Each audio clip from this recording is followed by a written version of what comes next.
Arise, O compassion, follow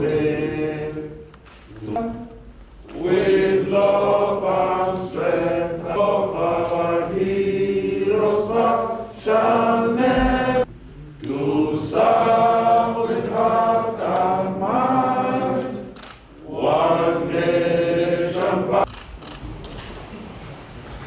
Marks the end of decades of uncertainty and under-investment in the petroleum industry.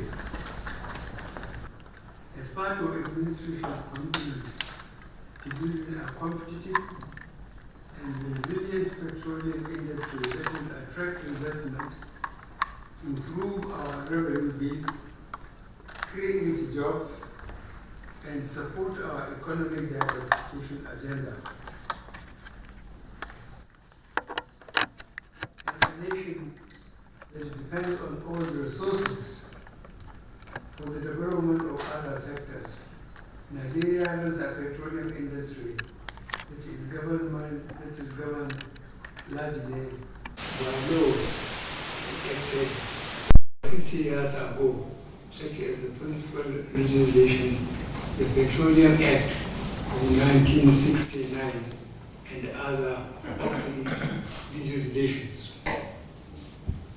We are all aware that past administrations have identified the need to further align the industry for global competitiveness, but there are lack of political will to actualize this needed transformation. This lack of progress has stagnated the growth of the industry and the prosperity of our economy. In the past 10 years, Nigeria has lost an estimated $50 billion US worth of investments due to uncertainty created by the non-passage of the PIB. This administration believes that the timely passage of the petroleum industry bill will help our country attract investments across the oil and gas value chain. In view of the value our nation and investors will drive from a stable fiscal framework for the oil and gas industry, our administration has found it necessary to work with the two chambers of the National Assembly to ensure the passage of the PIB. The Presidential Asset of the Petroleum Industry Bill on the 16th of August 2021, the Petroleum Industry Act 2021, marked the beginning of the journey towards a competitive and resilient petroleum industry that will attract investments to support our economic recovery and growth plan. The Petroleum Industry Act 2021 creates a regulatory environment that will ensure efficiency and accountability across the oil and gas value chain and reposition NNPC to a commercially driven national petroleum company that is accountable to the Federation. The Act also provides for a direct benefit framework that will enable sustainable development of host communities. I appeal to the host communities to look carefully at the contents of the bill, which in the implementation will bring real and lasting benefits to them. Furthermore, the Act provides for deliberate end to gas flaring, which will facilitate the attainment of Nigerian national determined contributions of the Paris Agreement through a funding mechanism to support gas flare-out project in host communities. Similarly, it acknowledges global energy transition and made necessary provisions for NNPC to invest in renewable energy. To consolidate the commitment of this administration to delivering the value position of this law, I have approved an implementation framework commencing immediately to ensure the industry envisaged in the new law begins to take shape. The implementation process, to be headed by the Honorable Minister of State, Petroleum Resources, is hereby tasked with the completion of the implementation of this Act within 12 months. I am therefore directing all relevant ministries, departments, and agencies of government to fully cooperate in ensuring the successful and timely implementation of this law. Let me now commend the leadership of the Ninth Assembly for their continued pursuit of our national aspiration and demonstration of mutual harmony with the executive in the pursuit of a patriotic outcome in the passage of the PIB. I also commend the entire team in the executive that worked tirelessly to ensure the delivery of this strategic legislation for our country. I thank Nigerians and other industry stakeholders for their contributions and support in achieving this historic landmark. Thank you, and God bless the Federal Republic of Nigeria.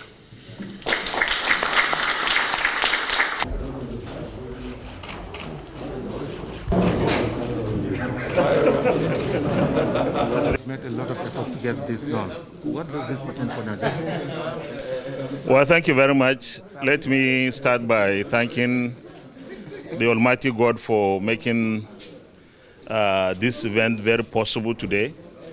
Of course, everyone knows that the petrol industry bill suffered a lot of hiccups in the National Assembly previously. But when we came in 2019, both chambers identified the passage of the PIB as one very strong and fundamental and critical and strategic bill that we must pass within the life cycle of this National Assembly, the 9th National Assembly. And by the grace of God, we redefined the way to go about it, because we would have learned from the mistakes of the past on the issue. And what we emphasized, and that worked for us to achieve what we did, was to ensure that we worked very, very closely with the executive arm of government right from the conception of the bill itself. So our committees, the oil and gas related committees, started working with agencies of government that handle the oil and gas industry. And we had the interactions continuously up to the point that the bill was finally presented to the National Assembly. The members of the National Assembly had taken the passage of this bill to be one legacy that this 9th National Assembly should leave by the time we complete our tenure. And we want to make it very clear that everybody in the National Assembly, in both the Senate and the House, from all parts of Nigeria, worked for the bill to be passed. The debates were, of course, very lively and sometimes even very difficult ones, but that was to show the emotive attachment that everybody had for the bill to be passed. And we have passed the bill by the grace of God. I want to congratulate everybody in the National Assembly, from the leadership and particularly the membership of the National Assembly, who had really cooperated to ensure that we pass this bill, which is now an act. And I want to congratulate Mr. President too, and the team that worked with us. But you know who should be even congratulated more? Nigerians. because Nigerians in different spheres have participated one way or the other. Some came for the public hearing, others debating all through before the passage, and even up to date, people are debating.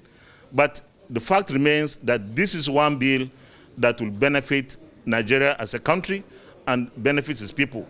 Benefit Nigerians as a country, Nigerians and Nigeria as a country in such a way that, like the president said in his address just now, this is going to give certainty, create the legal framework that people, especially investors, had feared that was absent or not adequate, and that certainty will make it possible to have foreign direct investment, particularly coming into the oil industry. And we listened to the president when he said in the last 10 years, we lost about $50 billion worth of investments because nobody was sure of what our environment, the legal environment particularly, was. But now there is that certainty.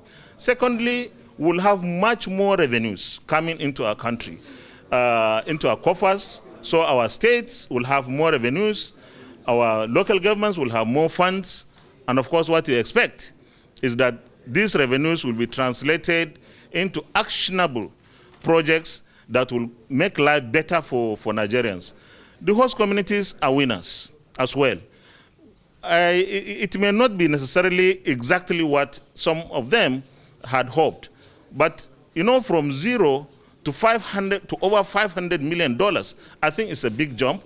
And with time, such issues could be further addressed. But I want to also caution that it's not the $500 million that is small, but how we are able to prudently and transparently deploy these $500 million in the host communities. This time around, there should be no excuses for anybody to tamper with this money. The host communities have suffered enough. Even when NDDC was established, I'm sure it was established because of the host communities' issues. And yet, the host communities did not get much attention. This time, the host communities have been specifically mentioned, and these funds will go there. We want to see people who will be appointed taking this as a trust and do what is right. Of course, there will be so much employment and jobs, especially in the midstream of the value chain. This midstream has not been in existence, so to speak. What we have is the upstream and then the downstream. When our refineries will be better and more will be established, I'm sure the value chain will have opportunities for more Nigerians to have jobs and so on and so forth. I believe that this is one very historic, important moment for us as a National Assembly, this 9th National Assembly, and of course, a very historic moment for this administration led by President Muhammadu Buhari. This is something that previous administrations tried, and as hard as they tried, could not do it. This is one bill that saw the faces of so many people between the executive and the legislatures in the past, and yet could not be passed. The 9th National Assembly, by the grace of God, had done the magic, and the president has signed it, and today we have a Petroleum Industry Act. Glory be to God. There are those that are still not yet satisfied with some of the provisions of the Act. What can you tell them? Yeah, I mentioned that in passing. This is one act now that would have to be implemented. And the president had mentioned that he had already set up an implementation committee. It's when you start the implementation that you will start to see where you need to rejig or bring some amendments. But I will advise that for now, let us not be emphasizing on the problems, because this is like building a new house. You need to go into the house, occupy it, and maybe when the rainy season comes, you might notice somewhere leaking, or maybe plumbing job needing attention. So this is something that we all have to address with some optimism and hope that it will be okay.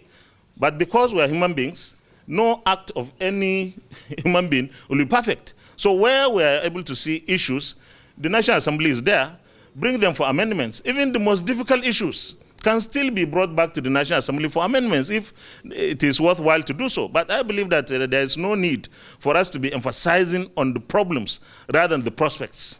What are the lessons learned out of this effort? That the executive and the legislature, when they work together, the country benefits better. And that was what we promised Nigerians, that we are going to work in harmony, that we are going to partner, that we are going to cooperate, but not at the expense of the autonomy or the independence of the legislature. We have done what others couldn't do simply because that understanding, that partnership, that cordiality, that mutual respect and trust have been there for us to engage continuously and, of course, produce and come up with what is today being celebrated. Thanks for checking out Symphony on YouTube. Please be sure to subscribe and like our videos for updates.